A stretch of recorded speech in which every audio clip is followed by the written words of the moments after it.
Hello guys, papakita ko sa inyo yung ibon ko kung anong talino nito.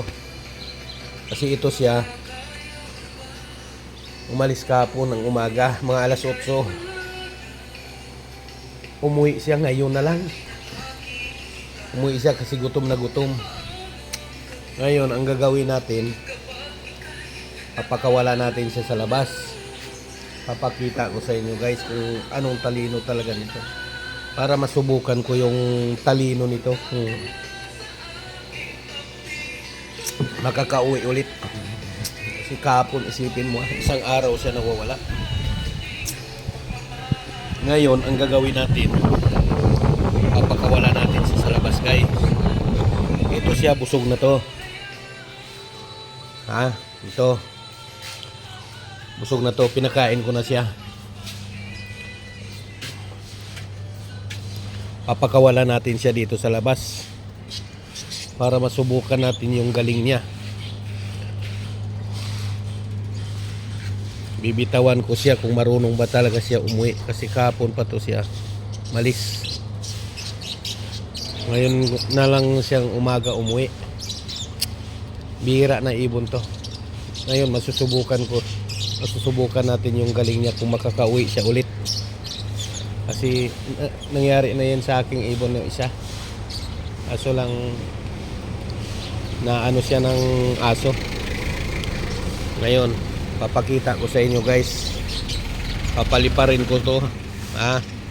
Papakawala natin. Bird kailangan balik ka mamaya pag nagutom ka Okay. Uwi na. Ito guys, diba? Aalis na yan siya. Ayun guys.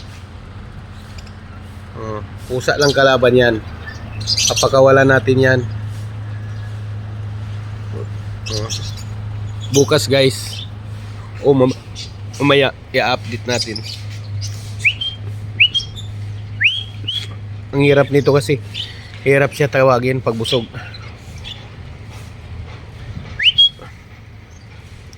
Ito siya umalis to mga alas 8. Ngayon lang siya din alas 8 nakauwi. Kagabi? Kahapon? Oo. Pinakain ko na yan siya, busog na. Ngayon, papaalisin ko yan siya ulit. Kung masusubukan ko yung galing niya kung makakauwi siya ulit. Kaso lang, parang ayaw umalis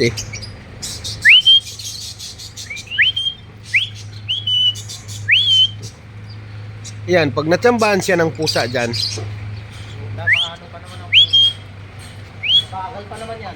Okay guys. Diyan na siya. May yung sinaya? Yan na yung ibon ko.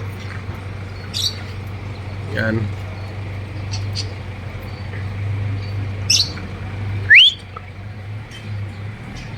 Yan. Ayaw. Malis ka na. Sige.